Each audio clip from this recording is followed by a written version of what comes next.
¿Cómo están? Muy buenas noches. Qué gusto saludarlos. Soy Gaby Tlaseca. Bienvenidos a esta mesa de martes de Debate 22. La semana pasada nos quedamos con tantas cosas sobre la mesa hablando de cómo funciona nuestro cerebro. Nacemos con 100,000 millones de neuronas y se estima que, bueno, ya a una edad muy avanzada, tenemos nada más 86,000 millones de neuronas. Pero podemos ganar y perder neuronas para explicarnos todo lo que acontece en nuestro día a día. Por eso he invitado de nueva cuenta, y lo aceptó desde la semana pasada, el doctor Eduardo Calixto, quien es doctor en neurociencias, médico cirujano y experto, para que nos diga qué onda con este viaje al interior del cerebro. ¿Cómo estás, Eduardo? Feliz de estar nuevamente aquí. Muy buenas noches. No te solté, prometimos parte 2. Qué maravilla. Y aquí está el doctor. Gracias. A ver, Sí. Decíamos la semana pasada que sí hay manera de cuidar nuestro cerebro, de ejercitarlo para que estos miles de millones de neuronas que nos ayudan a estar felices, contentos, a amar, a desamar, etcétera, las podamos conservar. A ver, platícanos de eso. Hay muchísimas evidencias al respecto, con datos ya contundentes en el ser humano. Uno de los primeros factores es voltear a ver cuánto dormimos. Y siempre ha sido un debate muy importante saber cuántas son las horas que debemos dedicar al sueño. Normalmente se dice que son 8. Si no hay un estudio que demuestre que son las 8, no, lo que podemos concluir abiertamente es que debemos de dormir más de 6 horas. De las 24 horas, son 6. Así cuidamos el cerebro. Muy bien. Si ya sé qué va a hacer. A ver, Eduardo, es que yo duermo 5, pero en el día pues, me doy una pestañita, ¿no? De una hora. ¿Sí suma? Sí, por supuesto. Bueno, okay. Ahora, tengan cuidado porque en los niños esa la resta el cerebro y entonces cambia muchos factores de sueño. O sea, tiene que ser horas continuas durante la noche. Eso en es los lo niños. recomendable. Eso es lo recomendable. Ahora, tengo que reconocer que entre la 1 y las 3 de la mañana es el sueño más reparador. Por eso el sueño, si usted le pega a ese horario, es cuando más consecuencias negativas tiene. Específicamente le voy a decir varios factores. Uno, es un proceso en donde liberamos hormona de crecimiento. Ya sé que me va a decir, doctor, discúlpame, yo ya tengo 70 años, ¿de qué crecimiento me hace? No, el pelo, las uñas, el epitelio, todo nuestro sistema digestivo, respiratorio, depende de esta hormona. Así que creo que sí tiene que tener función de entendimiento de eso. Segundo, la consolidación de todo lo que aprendimos el día de hoy es entre la 1 y las 3 de la mañana. Es cuando lo que más importante pasó en el día, a esa hora se va a consolidar. Nada más quiero que usted haga un análisis. Después de una hora de haber visto algo, el cerebro edita y solamente se va a quedar con el 60%. Una hora. Al día siguiente, si no duerme bien, nada más va a quedar con un 30%. Entonces, hoy después de este programa, tienen entre 1 y 3 de la mañana que dormir perfecto para que se acuerden de lo que nos dijo el doctor. Este es un gran problema porque mucha gente dice, no, es que yo trabajo en la noche. Desafortunadamente son factores que sí influyen negativamente. Sí pegan, claro. El otro punto es el hambre que tengo. Si no duermo bien, se me incrementan unas hormonas que llaman orexina, se me cambia el estado de ánimo, me irrito. Yo con hambre yo no estoy contento. Yo normalmente si como bien y duermo bien estoy mejor, pero si no duermo me va a dar más hambre. Eso es algo característico. Nadie en su sano juicio sale a las 4 de la mañana diciendo, ay, que se me antojan unos tacos allá del norte de la... No, espérame. El cerebro, como lo mantuviste despierto, sí le da hambre en la noche, pero si está apagado, se está durmiendo, se está descansando, se está en actividad de sueño, en ese momento al día siguiente dices, no tengo tanta hambre. La pregunta es, ¿quiere usted bajar de peso? Es cómo está durmiendo. Y ese es uno de los factores fundamentales. Dormir, comer, relajarse. Tan importante el trabajo como el descanso. Son aspectos fundamentales que a veces no cuidamos y que decimos, pues es normal.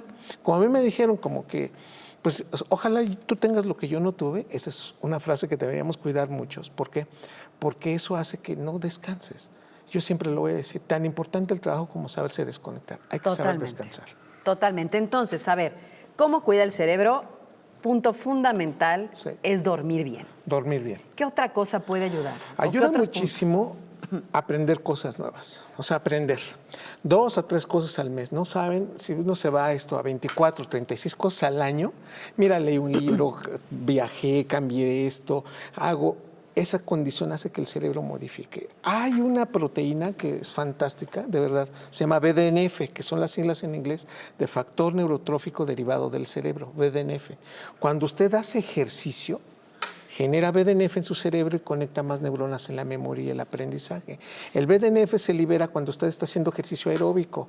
Ya sé que va a decir, doctor, discúlpeme, yo no lo puedo hacer, la cadera, la rodilla. Con que usted camine en promedio, de manera discretamente acelerada, aproximadamente 10,000 pasos. Ya sé que va a decir, uy, doctor, no voy a estar contándome 10,000 pasos. No, 35 minutos, rápido. O sea, utilice 15 minutos en la mañana, 15 minutos en la tarde. Usted va a ver el cambio de plasticidad neuronal. Si nos quedamos más de 90 minutos sentados en una silla, 90 minutos, hora y media, lo del fútbol, lo de una película, por favor, si usted puede levantarse, no le estoy diciendo deje de verlo, levántese, dele una vuelta, relájese y puede usted seguir viendo eso. Eso le ayuda muchísimo al cerebro, mantenerlo activo. Y finalmente, la calidad de alimentos. Yo no soy nadie para venir a decir, coma bien, no, usted coma, usted sabe, y es el mejor, ¿sí?, chef de este universo. Por favor, coma, pero diversifique. Si usted sigue comiendo lo mismo, siempre ahí vamos a tener un problema. Y el punto final, yo creo que eso no nos los van a negar, es hidratarnos adecuadamente. Al cerebro le cambia totalmente su manera de actividad, de acuerdo a si disminuye nuestra hidratación. Movámonos, comamos, hagamos ejercicio. Y una parte muy importante, Gaby, porque luego dicen, ay, ¿será cierto? Yo nada más quiero que lo analice. Uno de los elementos que más libera BDNF en nuestro cuerpo es el orgasmo. La actividad sexual es fundamental. Cuando voltean y me preguntan, doctor, pero son 5 o 7 segundos, qué maravilla, suficientes para liberar que BDNF. Las personas con más orgasmos se han integrado mejor en el contexto de que tienen más memoria, aprendizaje y ponen más tiempo de atención. Así que la próxima vez también, como anda la memoria, habría que también analizar ese tipo de factores. Qué increíble. A ver, ya que estamos ligados a este tema de los beneficios del ejercicio, ¿qué pasa? Danos una introducción, porque vamos a ir a una pausa, pero danos así una breve introducción de qué pasa en el cerebro cuando estamos haciendo ejercicio, porque te dicen, hombre, te sientes mal, ve ese ejercicio y vas a ver cómo la dopamina y la endorfina. A ver, ¿qué pasa? Rápidamente, en los primeros 10 minutos, cuando ya empieza a hacer el ejercicio aeróbico, se empieza a liberar una hormona maravillosa que está regulando el dolor y la apreciación, pero también el placer. Se llama beta-endorfina. Automáticamente tu cerebro, en el momento en que empiezas a hacer ejercicio, la frecuencia cardíaca aumenta y tú dices, no puedo, y estás haciendo series, 24, 25, y ya está el dolor. No sabes cómo disfrutas de terminarlo y es un placer. Se libera muchísima una sustancia, beta-endorfina, que te ayuda a conectar neuronas, pero te ayuda a tener placer. Y eso es fundamental. Nos relajamos más fácil. No me lo van a creer, pero yo lo digo abiertamente. Si usted llora, no cambia la manera como está el problema, pero se tranquiliza. Ya lloró. Sí, te desahogas, como dices, ¿no? Eso es lo que hace el ejercicio. En términos generales, se asemeja mucho en ese proceso. Entonces, resulta pues que deberíamos hacer más ejercicio o llorar más en función de qué, de adaptarnos mejor a ciertas condiciones. Con eso nos quedamos. A ver, más ejercicio o llorar más. Vamos a hablar de este tema regresando de la pausa con el doctor Eduardo Calixto, experto en neurociencias. Ya volvemos.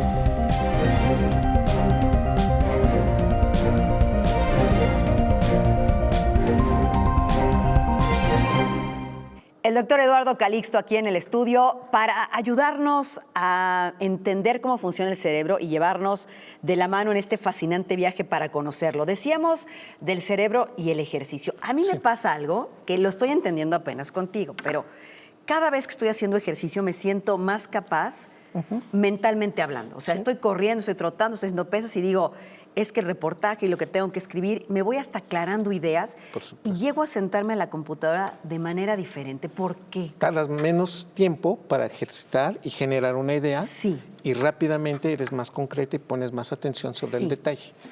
El punto esencial es, permites una mayor perfusión, llegada de sangre al cerebro. El cerebro consume aproximadamente en promedio 25% de lo que saca el corazón. O sea, de sangre que saca el corazón. Al cerebro le va a llegar entre 800 mililitros, 1 litro de sangre por minuto, imagínate. Pero de acuerdo a la actividad física, entonces va a llegar más, entonces nos llega más sangre. ¡Qué maravilla! sustancias, glucosa, aminoácidos, que se transforman en neurotransmisores, proteínas, receptores, que eso hace que se integren mucho mejor las áreas cerebrales con las que vamos a trabajar en las siguientes horas. No es lo mismo hacer el ejercicio en la mañana que en la tarde. Los mejores horarios, de acuerdo a los genes reloj que se dan en el organismo, implican claramente que es hacer mejor ejercicio antes de las 6 de la tarde. Entre las 4 y las 6 de la tarde. A mí me va mejor en la mañana, sí. Tal pareciera que es un proceso. Ahora ya sé que van a decir, disculpe, doctor, pero pues a mí me funciona por horarios, etcétera. Adelante, sígalo haciendo. La tasa de liberación de BDNF es más en la tarde que en la mañana. Por eso es más impactante en la tarde. Pero independientemente de eso, los recursos fisiológicos que tenemos es adaptar al ejercicio de una manera muy importante. Ahora, conectamos más neuronas, porque uno se queda así como la caja de intelecto, así de, ¿conecto neuronas? ¿Ya se midieron? Sí, por supuesto.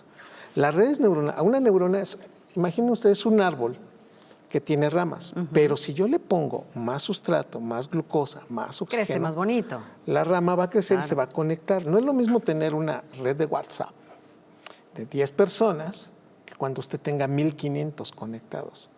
En ese momento un mensaje nos va a llegar a todos. Si el 10% contesta, ya tenemos una comunicación muchísimo más eficiente que tener pocos. Eso se logra con el ejercicio. Digo, para ponerlo en términos llanos. Claro, y ahora me van a decir, bueno, Gaby, a ver, el doctor te está diciendo que hacer ejercicio, pero yo no hago ejercicio aeróbico, yo hago yoga, por ejemplo, hago cosas tai chi, hago cosas más pasivas. Ahí también conecto neuronas. Sí, por supuesto, porque entonces hoy reconocemos que muchos de estos eventos dependen de qué grupos neuronales estén integrando. Hay una región en el cerebro que se llama amígdala cerebral, que es ahí donde se generan todas las emociones.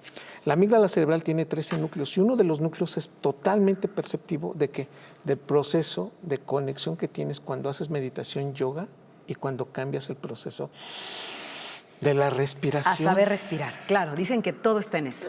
Bueno, pues no lo tenemos que decir los neurocientíficos, ya nos los había dado muchas culturas, incluyendo religiones, que decían, date cuenta de tu respiración. Contexto, cuando tú eres consciente de tu respiración, bloqueas el proceso emotivo que extraías. Cuando estás enojado... Si estás mal respirando, La respiración, ¿por qué? Porque el sistema está pidiendo más entrada de oxígeno y el cerebro está activando más redes neuronales para saber si es lucha o huye. En ese contexto, si eres consciente de tu respiración, se bloquea. Cierto. Y automáticamente la emoción se va a empezar a disminuir. ¿Te acuerdas de este comercial que había de cuenta hasta 10? Por supuesto. Ahí debemos haber dicho, cuenta hasta 10 y date cuenta de tu respiración. Y respira. Y respira mejor, ¿no? Bloqueas totalmente el proceso. Nada más, digo, no quiero meter muchas cosas, pero ya vimos que es debate. Los varones tenemos testosterona y esto hace que ese proceso no se rompa. Por eso al hombre... Le cuesta más. Le cuesta más trabajo salir de ese proceso, necesita más trabajo intelectual y fisiológico para romper ese proceso. Qué increíble. A ver... Comparado con la mujer, ¿no? El hombre comparado con la mujer es más rápida en ese punto. A ver, ¿cómo? A ver, sí, aquí el punto es, el hombre tiene hasta 85% más grande la amígdala cerebral, pero tiene testosterona. Ajá. Entonces tiene una máquina para hacer que más competitivo, efusivo, violento y agresivo en relación a las mujeres. Es un tema biológico... Que empieza de aquí, que empieza de aquí. Todos, en la gran mayoría, desde 70 hasta 85% más grande la amígdala cerebral. Ajá. Las mujeres no tienen testosterona tan alta como nosotros, está bajita. La amígdala cerebral es un poco más pequeña y su habilidad de adaptarse es muchísimo más rápida. Y si tienen ustedes, que como lo hacen, oxitocina más elevada, se tranquilizan más rápido. Por eso procesan y funcionan mejor los aspectos de meditar, tranquilizarse, la yoga, y todos los procesos adaptados para una terapia funcionan más rápido en el cerebro femenino que en el de los varones, en el masculino. Relacionado con la ira, el enojo, el ejercicio, el perdón, etcétera, está un tema que dejamos la semana pasada sobre la mesa y era la infidelidad y el cerebro. ¿Qué pasa? La estructuración de nuestro cerebro es que la gran mayoría, y aquí voy a meter un punto que también depende de cerebros de hombres y mujeres. Los varones tenemos una etapa reproductiva más amplia que la de las mujeres. El reloj biológico de una mujer indica promedio que a los 50 años ya no va a tener un bebé, promedio. Pero el hombre a los 50, 60, 70, 80 años puede ser papá. Visto desde esta estructura evolutiva, el varón tiene más capacidad para tener más parejas sexuales. Biológicamente no tenemos el control biológico de la fidelidad. Sin embargo, lo adquirimos socialmente ¿con quién? Con la corteza prefrontal. Ya sé que en este momento muchos levantaron los ojitos y dijeron, a ver, otra vez. El proceso es que al varón le cuesta más trabajo, ¿sí?, desarrollar este proceso porque su corteza prefrontal madura hasta los 26, 27, 28 años promedio, y una mujer lo hace a los 21, 22 años. Aquí están nuestros frenos, aquí está nuestra lógica, nuestra congruencia y objetividad. El cerebro quiere hacer cosas, pero ¿qué dice la prefrontal? No lo hagas. Eso no está bien. De acuerdo a todo lo que hemos aprendido, ¿sí?, culpa, vergüenza, elementos, límites, está aquí en esta corteza prefrontal. Es aquí, entre más conexiones tengamos, me voy a tranquilizar, no me paso el alto, no tengo que ver a esa mujer, no tengo que hacer eso. Ese principio fisiológico, para los varones le cuesta más trabajo construirlo. Conste, cuando yo digo esto... Sí, porque me va a decir, a ver, ¿estás diciendo que entonces los hombres son más infieles que las mujeres por una cuestión cerebral? Y entonces llega una justificación y no los esté justificando. No, estoy diciendo que en términos generales... Es la corteza prefrontal. Es la corteza prefrontal. Y entonces llegamos a un punto, una mujer biológicamente tiene mejores contextos para aprender lo que está alrededor de la sociedad. No quiere decir que ella no sea infiel, sino que ella tiene un elemento muy importante, ¿sí? El control y el freno a edades más tempranas. Okay. Ahora hay otro punto, y aquí esto es increíble.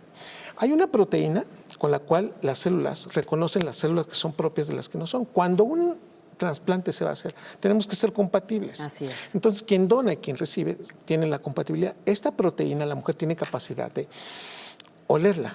Sus receptores en la nariz generan una mayor liberación de dopamina y oxitocina, y esta es la explicación por la cual una mujer, a través del olfato, dice, este hombre, ¿qué tiene que me vuelve loca? Oye, ¿ya lo viste bien, Gaby? No te comí. No, es mi hombre. Este proceso, las mujeres lo detectan porque entre más diferentes sean los genes, pareciera que lo premia porque el sistema dice, esos genes son diferentes. Te van a complementar. Y no se van a copiar los genes. Así es. Cuando los genes se parecen a los tuyos, principio de rechazo de consanguinidad, esos genes se rechazan y no te parece atractiva esa persona, aunque esté guapísimo. Pero entre mujeres se pueden oler incluso el complejo mayor de histocompatibilidad. Esto explica la infidelidad también desde otra perspectiva. Sí, Una mujer premia genéticamente, premia el proceso. El hombre es más visual, no tiene este factor. Y ante esta circunstancia, una mujer puede decir, mi complejo mayor de histocompatibilidad detectó a una mejor pareja que tú porque sus genes eran diferentes a los tuyos. Ustedes eligen con ese proceso a una pareja. En términos generales, el Instituto Karolinska, que está en Estocolmo, Suecia, en donde entregan los premios Nobel, ahí determinó esto de una manera muy secuenciada y nos mostró que efectivamente, incluso las infidelidades, y yo lo diría con mucho cuidado, con mucho respeto, pero con estos conocimientos, que la infidelidad de la mujer, en términos generales, está premiando el proceso biológico de reproducción. El hombre no. Preservando la especie, diríamos. Y escogiendo mejor genes. El hombre no. Uf. El hombre no. Esto va a desatar seguramente una gran polémica en redes sociales, pero vamos a hacer una nueva pausa, mi querido Eduardo, porque vamos a hablar de algo bien importante que es el perdón y el cerebro. ¿Qué onda con esta frase de yo perdono pero no olvido? ¿Cuál es el proceso y por qué el perdón puede generarnos bienestar en el cerebro, que es el que manda pues todos los impulsos nerviosos al cuerpo? Ya volvemos. ¿Te parece bien? Muy bien. Regresamos.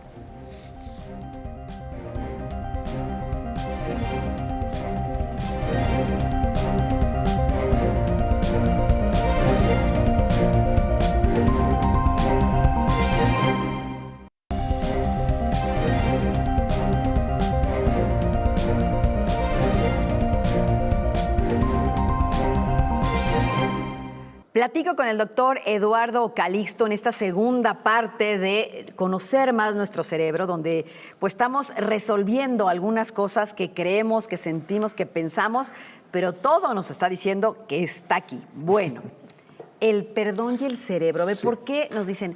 Es que es bueno perdonar. Mucho. Es que si tú perdonas, pero el perdón real, no el yo perdono, pero no olvido. ¿Qué tiene que ver todo esto con nuestro cerebro? A ver. Somos la única especie que hacemos cosas maravillosas para bien y para mal. Sí. Podemos cometer el mismo error más de 2 veces. Comemos sin hambre, pero perdonamos. Entendemos el llanto como ninguna otra especie. Tenemos ganancias secundarias a partir de estos conocimientos. Hay quienes perdonan. ¿Y por qué lo perdonaste? Porque me conviene. El cerebro tiene sesgos maravillosos. Y ante este punto, déjame nada más introducir esta frase. un libro maravilloso que es el Kaplan, que es uno de los libros más importantes que tiene la psiquiatría moderna. Cualquier psiquiatra que quiera estudiar psiquiatría tiene que leer el Kaplan completito. Es una base fundamental. La palabra perdón no está dicha más de 20 veces, pero alrededor de todo el libro está psicopatología, depresión, o sea, frases, palabras que son comunes para nosotros. Y el perdón como que no entró. Hace 10 años empezó las neurociencias, algo que se llama la neurociencia positiva. Yo no lo hubiera puesto así, pero así se le conoce. Y era la importancia de saber perdonar y establecer un proceso interactivo, porque se dieron cuenta de la importancia que tiene esto. Y en Europa y Estados Unidos ya se han hecho estudios maravillosos. Punto número 1, cuando una persona dice perdón, una persona dice gracias, una persona se entrega a la sensación de estoy de acuerdo con lo que está pasando, no me gustó, pero me estás pidiendo que te disculpe, tiene un efecto benéfico muy grande. El cerebro libera una gran cantidad de este neurotransmisor que me hace empático, que se llama oxitocina. Nuevamente la oxitocina entra en parte al cerebro. Las personas, el gen de la oxitocina, yo digo que es muy voluble en términos generales. Cuando una persona es golpeada, el gen de oxitocina disminuye. Cuando es maltratada.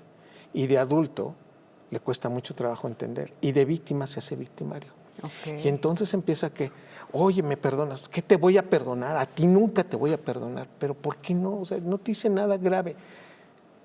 El proceso de liberar oxitocina está disminuido. Hemos vivido comunidades en donde es tan fuerte el nivel de violencia que el perdón hasta es conocido como un fenómeno de ser disminuido o no tener una apreciación social maravillosa.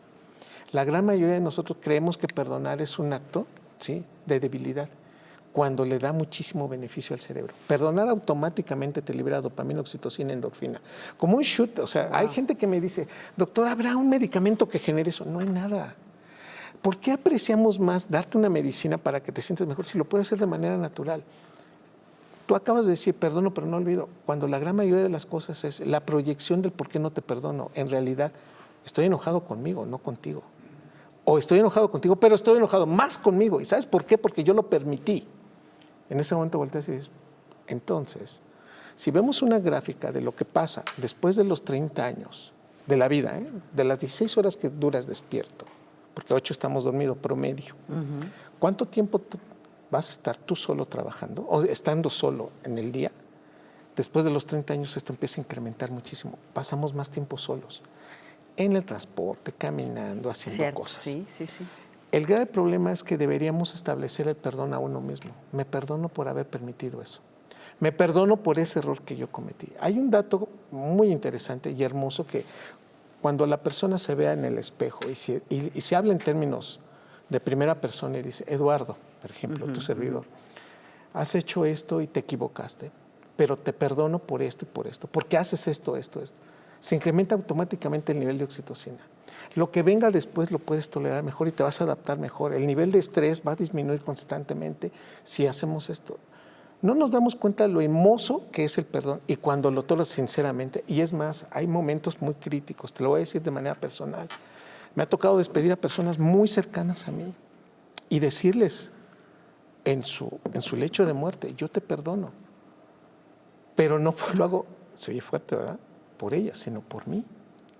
¿Por qué? Porque me vincula muchísimo el dolor y muchísimo todo lo que yo estoy pensando que esa persona me hizo a mí cuando yo no me pude haber defendido o cuando lo acepté de una manera terrible.